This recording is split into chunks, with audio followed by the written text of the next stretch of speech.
المرجو الانضمام إلى قناة طبخ سهل وبسيط عبر الضغط على زر الاشتراك الأحمر. إذا أردتم التوصل بجديد فيديوهاتنا فور نزولها اضغطوا على الجرس، ولا تنسوا دعمنا باللايك إذا أعجبكم الفيديو، وشكرا لكم. السلام عليكم، مرحبا بكم في قناتكم طبخ سهل وبسيط. اليوم إن شاء الله سوف أقدم لكم كيكة سهلة بالتمر والكاكاو. لنبدأ على بركة الله.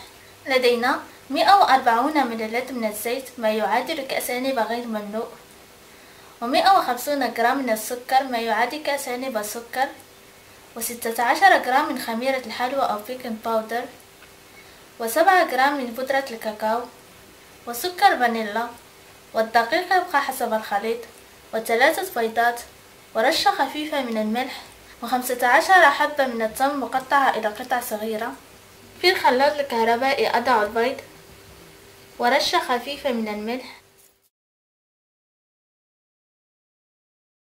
و150 جرام من السكر،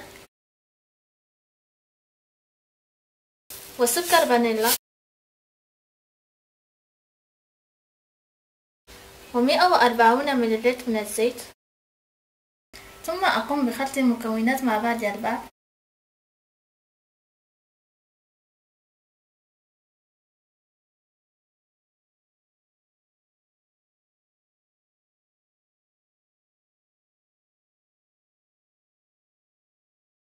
ثم أضيف الدقيق تدريجيا،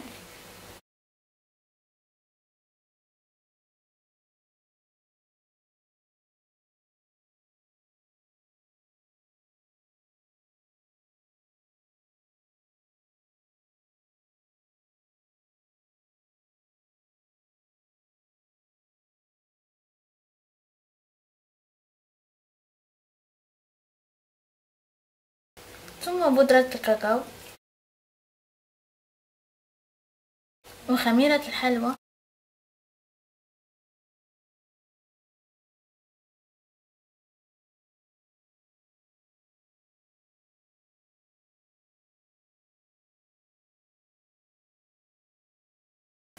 وقطع التمر،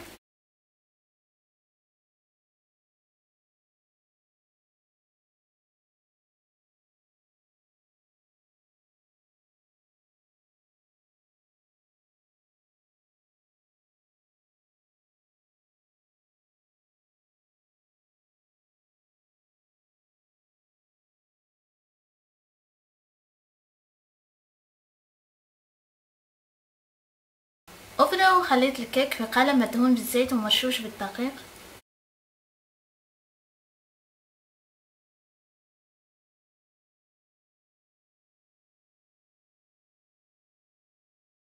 كمية الدقيق المستعمل في هذا الكيك هي 150 جرام. الآن أقوم بإدخال الكيك إلى الفرن على درجة حرارة 180 درجة. هذا هو شكل الكيكة من الداخل. أتمنى أن يعجبكم فيديو. لمزيد من الفيديوهات لا تنسوا الاشتراك في قناتكم طبخ سهل وبسيط بالضغط على الدائرة التي تظهر على الشاشة الآن، ولا تنسوا مشاهدة فيديوهاتنا السابقة، وشكرا لكم.